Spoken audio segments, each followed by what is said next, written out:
Hello guys, this is the very first episode of Pain Dissects. Who the fuck is Pain?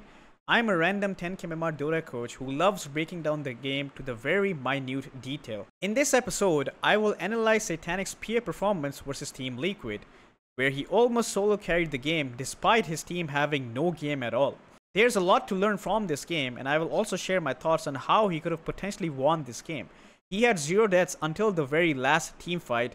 Machine-like performance, I must say. As you can see here, even like he lost the game, but I still want to review it for a very good reason. So I was watching this game and I was just thinking, they're getting stomped, but this guy, he's like the only reason this game goes to like 51 minutes is because of this guy, right? Otherwise this game was pretty much over.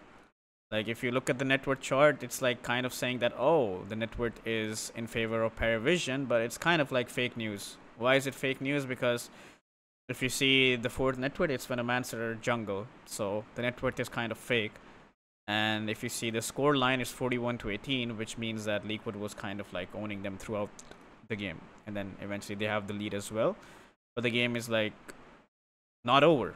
It should have been over really soon, but it's not over. And the reason is this. So if you look at his performance here, he has 0 deaths, insane net worth at 20 minutes, 12k, maybe even more than that, yeah, 13k. Gets ages, has a weird ass build as well, which I will also talk about.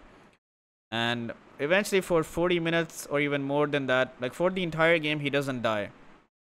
And he tries his best to carry this game. So I feel like this could be a very, very good game to look at if you're considering those games where, oh, my team's doing bad, so I'm also going to do bad, but that's not the case. I feel like Satanic is the best carry at the moment, and he's like a machine, so we should study this replay. Okay, so his early build is not mix, not physical, completely for the magical damage, and he's gonna be playing versus, I guess, Sand King and Wind Ranger, which is a lot of burst damage, so he needs to be careful.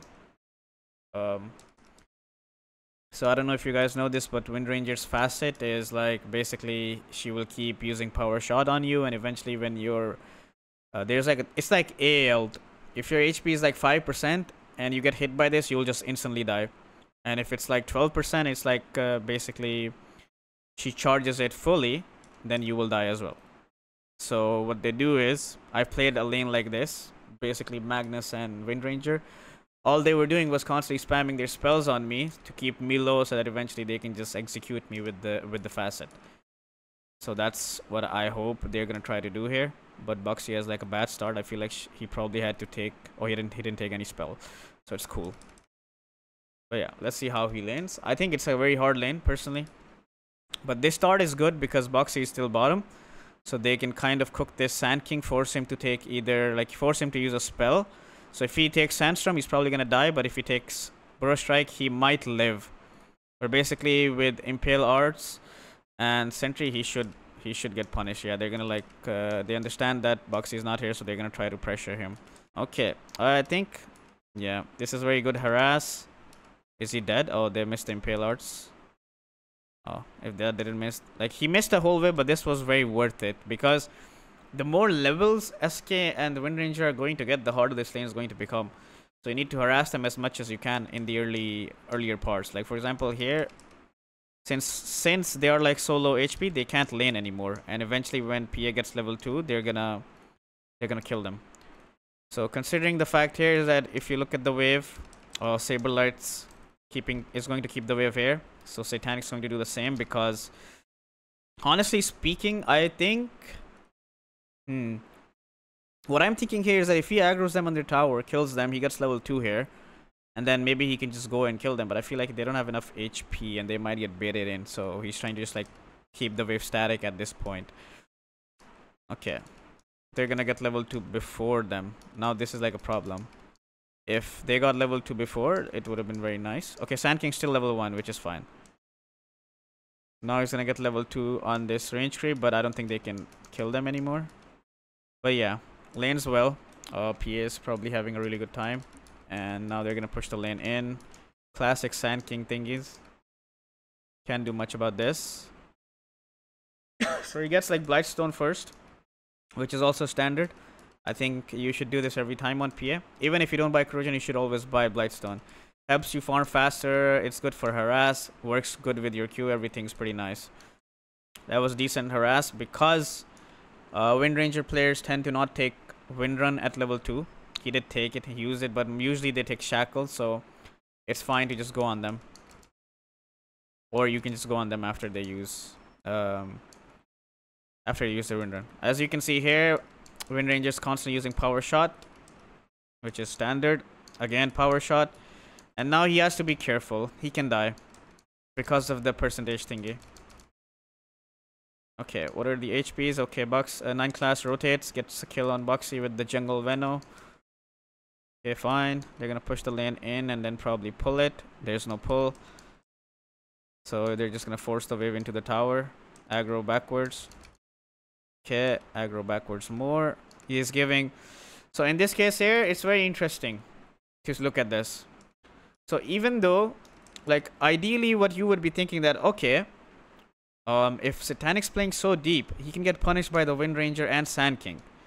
But there's no Wind Ranger here. The reason why Wind Ranger is not here is there's like a big ass wave under Sand King's tower, which he's going to free farm, and Sand King is behind in XP. So what he wants to do is to give Sand King like free XP. So what you see him doing here is that he just goes back towards the mid rune or like stack or whatever. He wants Sand King to add this free XP, and Satanic probably realizes this, that they're going to do this and that they're not going to punish him, which is pretty insane. I would always assume that Wind Ranger is going to be here, but this is high level gameplay. I don't think this is gonna even happen in my bracket, let alone your bracket, so. Okay, now he's just chilling here. Does he have info on Wind Ranger? That's the key part. The way he's playing here is, what does he see? He hasn't seen Wind Ranger for a while. If you look at the map, she has not shown.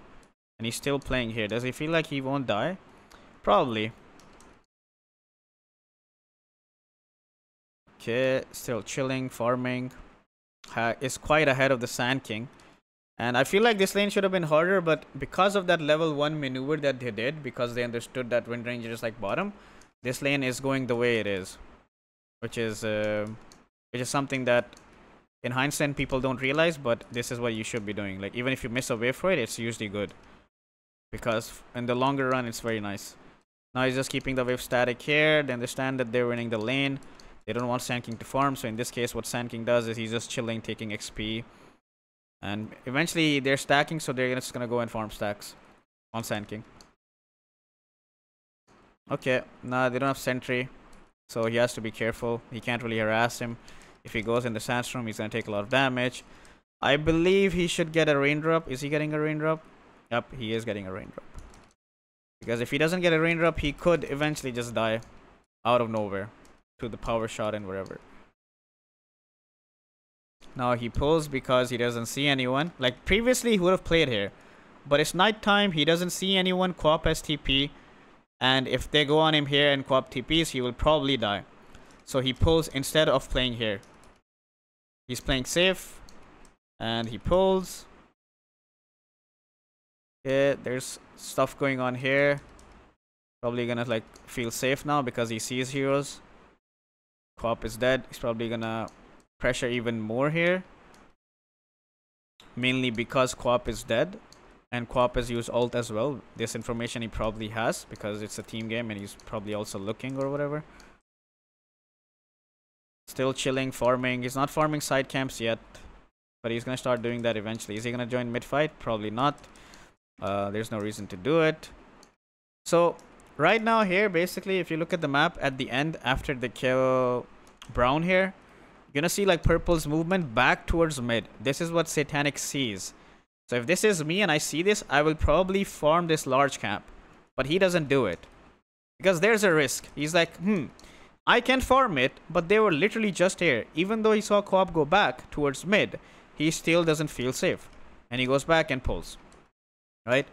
And this is probably the right call for him, I would say. And also the fact that he brings a wave back. Rather than farming large camp, he's like, I'll prefer the wave. And now, is he going to farm large cap? Nope. Doesn't see anything except for Co-op. Does not see Sand King. Does not see Wind Ranger. Respects them. And then he's going for a gate move. So this gate move is interesting. He doesn't see anything, so he maybe assumes that they're going to go top on him. And rather than... So his hero can't go deeper into the jungle and farm there, because he doesn't have Battle Fury right now. And he wants to stay in the lane, or he wants to stay closer to the lane. But if he does that, he will probably die doing that. So the best move that he could make here is to just gate, get this kill on TB, force some TPs if they do. If they do TP, he goes back top and he feels safe. If they don't TP, he can just stay bottom, right? So that is the move that he's trying to make. And they're gonna go on TB, super far out. And they're gonna kill him. TB doesn't have Sunder. Got a double kill. They force TPs. As you can see, everyone is here. Now all Satanic has to do is TP back top, and he has a free lane. But I think he's gonna stay here because they're pretty low. Quap's gonna feed, huh? I don't think this is worth it actually for the Quap. They get a double kill. One gate move changes a lot of the game. But Centaur TP stop, which means Satanic's gonna stay here. But yeah, let's see from Radiant's perspective. Were they making this move? They were not making this move. And the idea about not making this move is also very interesting. Is they don't have Sand King ult, they don't have Quap ult. They do have Quap ult actually. So Satanic doesn't have this info, so he has to make this move regardless. But yeah, it turns out to be really, really good, as you can see. He doesn't TP top either because Centaur TP top, which is... Now he has to stay bottom. Maybe eventually they both just gate and get out.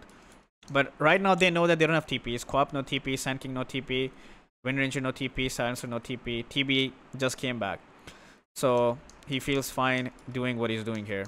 You see he's playing very aggressive because he understands that they don't have TPs at the moment. And now TB has to go back. Why does TB have to go back? Because he realized that, oh, my team doesn't have TPs. They can't help me. And it's best to just give up this tower. And now Satanic has a free lane. So in this way, he avoids dying at top. Avoids wasting his time at top. And now he's just chilling here. He's probably going to get his Fury by 11 minutes. Which is very good. He's also going to take this tower. Liquid doesn't contest for obvious reasons. They don't have spells, they don't have TP, so they're gonna like instead push mid. And now Satanic's gonna probably get back to top, which is good. Even though he took tower here, he can have this lane. He's like, nah, I'm just gonna go top. But can he possibly die here? I mean, he can. He has to be very careful. Yeah, he scans, instantly scans, because this is very standard if you look at it. He shows here. He's like, oh, I showed here. They were all mid. Now they're all missing. No one's showing on this vision, which means they're not going bot. So the most logical place they could be going is top. So instantly scans this area. You're going to see it. It's bugged. Okay. There's the scan. And now he's like, okay, scan is working, but no one's showing. So he feels safe. Now eventually they smoke bottom. They probably just smoked. That's why they didn't show in this vision. Now he feels safe. He's probably going to go and farm the wave as well. Completely relying on info, which is very nice. Now he wants to like even farm deeper here because he feels safe because they're showing bottom. Now he's not gonna farm large camp because I don't think he can contest the Sand King. So he has his Fury. He's gonna farm Ancients. Is he gonna go deeper? I mean, he could because goes here and then back to the lane. He's gonna try to play in the lane for as long as possible. So now again, everyone's missing. Let's see how he starts playing when everyone's missing. Does not go for the wave, right? Even though they're probably not doing anything. They're just like chilling here. But he doesn't give a fuck about that. He plays by the book. He plays based on the information that he has. So he's not even go here because they're missing. They could be here. They could be here. He doesn't even go here. He's going all the way to the safest camp because he believes that he could possibly die, right? And now Silencer shows mid, but they don't need Silencer to kill him. They only need Sand King, Quap, and Wind Ranger. All three of those heroes are missing at the moment. So now he's like kind of chilling, and now he sees Quap mid. That's his information that they're not making a move. Instantly farms this. And now he's going to farm this as well. This as well. And towards the Ancients, because he feels like they're all top, which they are. Very insane read on the map. I really like this. Now he's farming. This is also very safe for him. So interesting thing is that he buys Glimmer Cape instead of BKB or something, right? So the idea that he has in his mind is that he can probably not react to Sand King stun. The idea is that they're going to Sand King stun him, and then they're going to press Shackle on him. Both things he can't react to with BKB because they're instant. And then they're probably going to burst him. So he's probably relying on the fact that, okay, I'll buy Glimmer, which gives me magic resistance. And then on top of that, I have Solar, I'm going to have Pipe, and I'm also going to have Escape Act, right? So maybe I will live. I don't fully agree with this decision, but obviously he's 4x the player I am, so I'm obviously going to see what he achieves with this, because he didn't die the entire game, so. But yeah, Glimmer is good. It's for the magic resistance, and it makes sense given the reasoning. And now he's just farming again. Scans bottom for the outpost. He's not gonna participate in this fight. So far it doesn't seem like Liquid is leading, but eventually you're gonna start seeing that. Okay, now he's just chilling. Kind of scared to approach this, so he's just gonna go back and farm here. Once he sees heroes at mid, he's like, okay, I can farm this. And also this is something that's not gonna happen in your games, but if you notice, Ducalis is right next to him. So he's like, I'm gonna farm this. If they go on me, you need to help. And he's like, sure, bro, I'll do that. But yeah, even with the information that he had, he was probably safe because Windranger also showed and TB also showed, so they probably can't make moves like that easily. And now he's just playing super safe based off of the information that he has. Not showing on waves, not showing really deep unless he sees something. Like, for example, now he sees this. This gives him an idea that I can freely play here. Now he's a choice. He can TP top or he can just stay here. TP top to get a couple kills, but he says, nope, I'm going to stay here. They're trying to find the Sand King, which they do. Are they going to dive this? They do dive this. Okay, Sansa doesn't have TP. He does TP. They did very fast, so I guess it works out. But usually it's like when you're like diving towers to kill someone, and it takes a lot of time, you usually end up feeding. Oh, they didn't take Tormentor either because of the Monkey King. That's insane. So now it's like a 4k lead. 4k lead, but you have to understand that this is fake news. This Monkey King has no game. 6.7k net worth as a mid laner, 18 minutes is dog shit, right? So he doesn't have a game. And he's a hero that relies on fighting, and he's not even winning fights. So this net worth is entirely on the Venomancer, and he's not really doing anything. So if Satanic doesn't like outperform himself, this game is going to be really hard. Now he's just farming. His farming is completely based on the information that he has on the map. That much is like pretty much noticeable for you guys as well, bro. If he feels like he doesn't have enough information to play aggressive, he doesn't do it. Now he has SNY, and Glimmer SNY complements the style that he wants to play, as in no BKB. Because he doesn't think BKB is going to save him, so he's just gonna buy items that will help him sustain the initial burst damage from Liquid's side, and then he's gonna fuck them up because they play on hard commit. If their hard commit doesn't work, then the P is gonna cook them, which is why his next item that he's queuing is Satanic. So they're gonna try to burst him, they're gonna fail because of the saves that they have, and off of that, he's gonna use Satanic and just like recover and everything. Now Satanic's playing really aggressive, which makes sense. He has Aegis, he has Glimmer, he has SNY, he has everything. Now he's pushing out top because they don't really want to like hit towers or anything. P is not a good tower hitter anyway. Now they're taking a fight at bot. I don't understand if this is good from Paravision because their strongest hero on the map is showing top. So this is kind of like a major throw from them. Let's see. So he TP's top, he shows top from the pressure of the Terrorblade. And now they're all playing here. So ideally, Sand King is dead at the moment, so they feel safe to play here, which is fine. But as soon as Sand King is up and PS constantly showing top, you have to get out from here. So they instantly go towards top because they understand that they might just smoke and make a move either on PA or on us. They go here, they go on Boxy. It takes a lot of time. Oh, holy shit. Oh, that's what happened. He was trying to TP out because he understood that they have to get out instantly. But they just like fuck this up. He's TPing and they escape act him. I mean, would he live? He wouldn't live, actually. Regardless of that, he doesn't live. Okay. They tried to make a play, it didn't work out. I don't think they were like trying to take a huge fight. Their execution was a bit wonky. That's why it got fucked. And now since they TP'd bot, Satanic's pressuring top, which is standard in these type of games and in this type of like high MMR. They really understand and abuse like whenever enemy uses TP somewhere or another. Okay, Satanic, what are you doing? Need to get out. Because your Monkey King is bottom. Okay, he gets out. They can't really use this Aegis, which is concerning. Okay, now let's see what happens. He's gonna get a freebie on Silencer. He ignores him completely, which is good because Silencer used all of his shit. No need to like do anything. Liquid is also doing a pretty good job of just like split pushing when they have Aegis and not letting them fight. Because basically this is like an insane timer for the PA. Okay. Now they're getting pickoffs on the sides.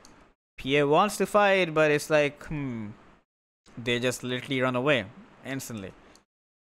This happens when your mid laner doesn't have a game, by the way. It's very standard. So he's just keeping up with this farm. 304 last hits at 25 minutes. Just chilling. Aegis is gone, so he has to be a bit careful now. Now they're probably going to start farming and wait for next stages as well. Because discipline gameplay, textbook gameplay, that's what you want to do. Wait for pickoffs and then eventually. So Liquid kind of realizes that Monkey King doesn't have a game and he's not farming. So, and Venomancer is going to fall off eventually. Venomancer is mostly an early game hero. He doesn't do much later on. So they're like, okay, yeah, their heroes are going to fall off. Our late game is really strong. And there's only one PA. And PA was without a BKB. So they might not be able to do much. And now Liquid's like, understands that the Aegis is gone. So they're going to start making moves. So the problem with this entire thing is that Satanic can't really go in that easily. They have a lot of shit that they can kite with. They have Quap, they have Windranger, Windrun. He doesn't have BKB, right? He doesn't have Basher, so he can't really commit that easily. Like here, he can go, but he gets global silenced, so he can't really help. And now he goes on the Sand King, returns back. Has to be very careful. Quap jumped in, so will he jump in? Nope. Very disciplined, understands that if I jump in, I'll probably die. This TB have MKB. Okay, TB has MKB. That makes sense. He can't really jump in like that if TB has MKB. Okay. Now pushing out lanes. Liquid is gonna has the hold of this game. Lanes pushed into them constantly. Now the next whole thing is gonna be at Roche. He's buying MKB as well. I don't really know the reason behind the MKB, but MKB is good against TB because TB has high armor and MKB is magical damage. And it also pierces evasion, which TB could eventually buy a butterfly for. So he's just like, yeah, I need to just get this item. So in case, like, if he buys something else here and TB gets a butterfly, this game is probably over because the matchup is really shit for PA then. MKB, butterfly, TB can never lose to a PA. But if PA can attack the TB with Satanic, then she can probably win. And that is why he needs the MKB. Okay, constantly delaying the game more and more. Farming. And they get Aegis. Liquid has full control of this game. Fight happening at top. They're gonna die. Trying to make moves, trying to make something happen, but it's not happening. Like, I'm kind of like interested to see like what maybe Satanic can do something, but let's see. This is the same thing as like what happened at bot lane, right? Like, so there's like one common thing in both these plays. Both these plays are near the enemy tower and they will TP and they will react. Because that's what you usually do, which is why I said that, okay, are they gonna dive the tower to kill the Sand King? This is why I said that in the first place, but it worked out because it was executed well. So that one wasn't executed well, so it got punished. Now let's see if this one, because this one got punished as well. I want to see what happened that led to this. So they want to try and burst the Sand King. Does Liquid have a... Liquid does have a read on this. Okay, Liquid has a complete read on this. They go on the Sand King, they do everything, but he's just too fucking tanky with this Ghost Scepter. They get instantly punished. That was very well read by Liquid, actually. And yeah,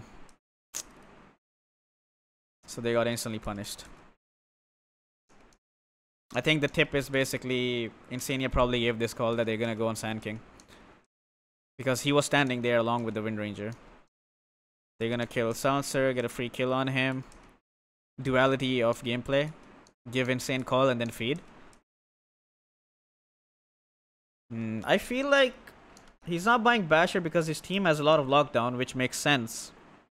But he also has to consider the fact that his team doesn't have a game, so they're gonna instantly die.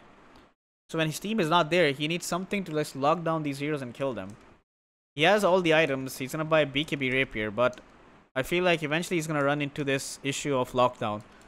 Like so far, he's not dying, he's not playing... he's not playing really aggressively on the map at all because he knows that one death is just gonna completely snowball the game. And right now, Liquid is just like running at them with this Aegis, with this Wind Ranger Sand King combo. Constantly finding pickoffs. Satanic is using this information to farm the map. Every time they show on the other side, he pushes his side really aggressively. And now he has to go back because if they go high ground, he has to be there. He has his BKB that is going to allow him to fight. And let's see what happens. So the thing that I was going to like talk about, like his Glimmer into SNY build and not having BKB with Aegis, I feel like that was like a major missed opportunity. That is what I think. I feel like they have so many stuns and so much shit that they will probably not let Satanic attack as much as he wants to do, right? They have stuns, they have a lot of other shit. So what I was thinking is that maybe if he has an early BKB and he has Aegis, maybe he can use that to take control of more of the map of the enemy. Like as in play really aggressively, hit towers because you have BKB, do all these things for stuff, but he couldn't do that. But maybe he can't even do that even with BKB, who knows. But yeah, that is what I thought could have like really changed the game. But now he has a BKB. Eventually he does get a BKB. So let's see what happens. The next fight is probably going to decide the game. But like my main reasoning of like basically reviewing this replay is the fact that it's hard to play this game because your team doesn't have a game and the enemy is controlling the map. And he does this flawlessly, right? He doesn't die, he has insane amount of farm, he's keeping up regardless of the fact that he can't really show on waves that much. And he's doing this really well. And the most... even I learned something from him because it's like he doesn't rely on intuition he does rely on intuition, but information is all he relies on for the most part. Like he didn't see anyone here, he didn't go here to farm, even though the enemy was just sitting fucking creeps here.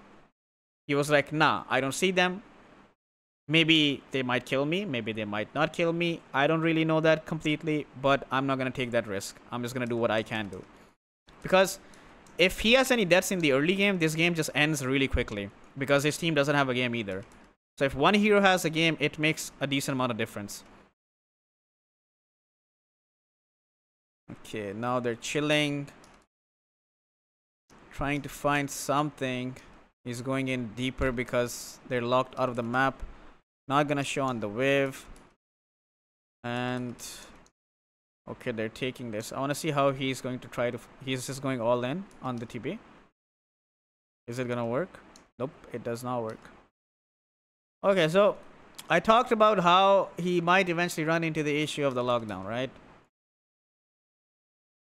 So he goes on TB here with Sand King. Not Sand King, sorry, Centaur.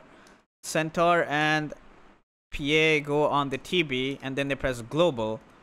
So now, because Global is pressed, they can't press Tame the Beast. They can't chain stun him. So TB gets his BKB and Ogre Seal Totem off, gets the Sunder on Silencer, and he ends up living. So this is where something like an Abyssal or something like a Basher could potentially help. I feel like they still win this fight. Bro, what the fuck's going on? Is there no cooldown on this thing? Well, how does he use this twice? I'm confused. Does he use this twice, or am I tripping? He uses it here. Oh no, he uses a 4-staff. Okay, never mind. I'm tripping. He uses it here, kites them, but I feel like this fight is still very good. Oh, he goes back. Is TB 25? No. He thought he's just gonna die to a Sand King and then fights over. But yeah, maybe something like Basher would change that. But there's still hope. that they can actually go, because realistically speaking, Radiant doesn't have any save for TB except for Force Staffs. That's all they have. And they can potentially burst him, but this global is going to constantly save him. Now it's all about Roche. Whoever gets Roche wins. He has Rapier as well. So I like this idea, honestly. I like this idea more than Basher, because if you think about it, they're always going to start on the TB, right? So the first stun is always going to land on the TB. So in that stun, even if they press global, he can probably burst him with this Rapier, but he can't do that with the Basher. Basher may or may not work, but Rapier has more chances of working. So it makes a lot of sense that he buys a Rapier instead of that. Because last time they almost burst him, right? They almost killed him. He lived at like, he used Sunder, and then even after Sunder, he lived at like 30% HP. With Rapier, that might not be the case. So this is smart. I like this over Basher for sure. Now it's about Aegis. Okay, this fight. Let's see. They see Quap. They have information on Quap. Nothing else, so they're just chilling in their own vision. Okay, they're gonna go from behind. I think Liquid definitely reads this. There's no way they don't read this, because they have info on Monkey and they see that, okay, no one's defending. They should read this. Oh, they're on the high ground. They're not gonna go here. Are they gonna... Okay, fuck. Satanic's not gonna jump this guy, is he? Yeah, he's just chilling. He's waiting for the bigger target. He cannot mess up his blink here. TB has been oh, Satanic fucked up. No way. Well, actually, no. Maybe he didn't. I'm thinking, does he need to jump TB here? I feel like he jumps the silencer, so because they don't want him to press global here. And he probably might not die in time. Blink Hex, guys? Please? I see a dead Terrorblade. Blink Hex. Anything? He's just gonna run out, huh? Like, he has Blink Hex. They have Atos. They have Stampede. Like, I don't get it. Misplaying too much. Actually, they can still go. They're not gonna kill these heroes. They have Ghost Scepters and stuff. They need to kill TB here. And the only way I think TB dies instantly if they hex him. Venom is trying to do it, but it's not working. I feel like they misplayed this so badly. Holy shit. Oh, TB is dead.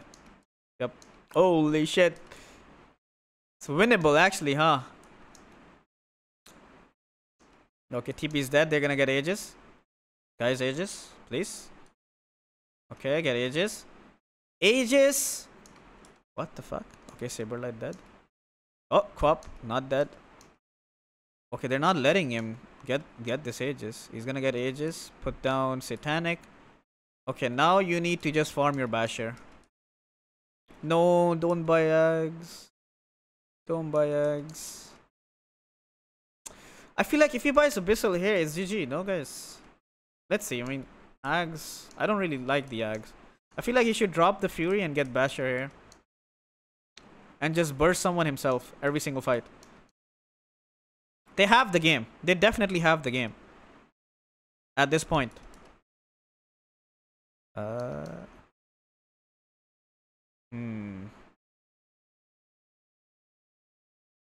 They have the game. They have the game. Ags. I feel like this might be a mistake. But we'll see.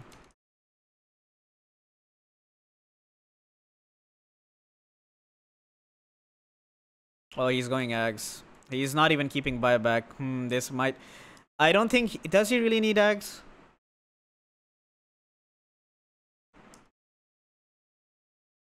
I doubt it, honestly. I don't think he does. Monkey's dying. Edge. Okay. He has BKB Refresher. Ags. I mean, he has a lot of slots. Oh, he still doesn't have Shard, but I guess Shard doesn't do anything in this game. But maybe the damage of the Shard is worth it with Abyssal. Like, it's a lot of damage, right? It's 16%. 28% HP gone. Which is huge with Rapier if you want to burst someone. No Shard still. Okay. They're gating. They want to find something, but enemies just deep pushing them with TB illusions. Aegis is gone. My friend, you need to farm your buyback. Actually, I feel like with Aegis, even if he has buyback, it does. Now he's going for the Abyssal. Let's see. Yeah, now in this fight, imagine you have Abyssal. And you just jump this TB yourself and you hex him. After that with Veno.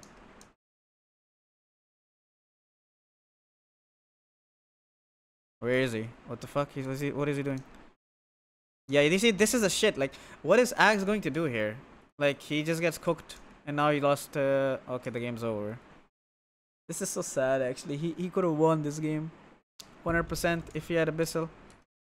Like, when I see this fight, that's all I see. Like, considering the fact that they don't have any saves for him, right? They don't have any saves for this TB. So, here, at this point. Not even this point, slightly early. At this point, if he jumps the TB, instead of this thing, he has an Abyssal on his Fury slot. He jumps the TB here. And then after he jumps with Abyssal, this guy presses Sight. This TB is dead. No shot, he lives. This is a Rapier PA. No shot, he lives. And then maybe he can kill everyone else right after that. Like, even like here. But it's just... Eventually he jumps in. Then he just jumps in 2v5. He jumps in 2v5. His team has buybacks. He doesn't have buybacks. He should just get out here. And they can live to fight another day. But now he's going to drop Aegis. Not Aegis, sorry. Rapier. And he also doesn't have buyback. He has buyback now. But he got buyback because he lost the Aegis. That's kind of insane. Because his net worth is low now. So he has the buyback. He gets the buyback. But they don't have Rapier. So they're going to get cooked.